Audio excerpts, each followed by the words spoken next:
The president defied all convention and I think objectively pushed the limits on federal law by holding his event at the White House.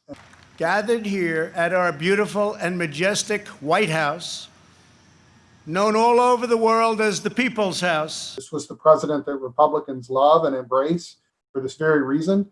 It's the president that Democrats loathe and frame as a fundamental threat to democracy. This election will decide whether we save the American dream or whether we allow a socialist agenda to demolish our cherished destiny. Trump repeatedly went after Biden and the far left, the radical agenda, this extreme agenda, the socialist. We heard the word socialist a lot. Joe Biden and his party repeatedly assailed America as a land of racial, economic, and social injustice. Democrats nominated this establishment figure in Joe Biden, who's moved left over the years, but is not by any stretch of the imagination actually a socialist. The Republican Party condemns the rioting, looting, arson, and violence we have seen in Democrat-run cities all, like KENOSHA.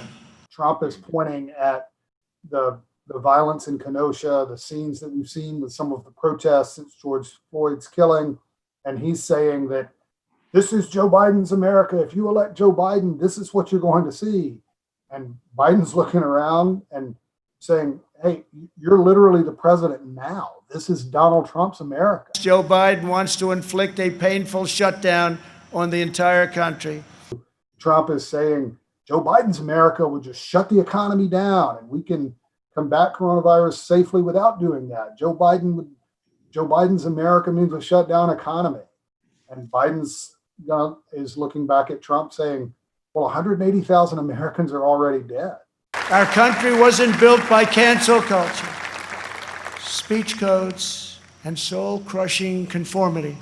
I'm sure the president is pleased with his speech, and I think his campaign staff is pleased with what he did tonight because they very clearly are running a base strategy. They very clearly are trying to define Biden as antithetical to what they see as the American identity and what they think a majority of Americans see as the country's identity. We will make America safer. The Biden team is just as confident that the vice president's framing this entire time that Donald Trump is a fundamental threat to American democracy and that this battle is one for a, quote, soul of the nation. They're just as confident that Biden's framing appeals to a majority of Americans.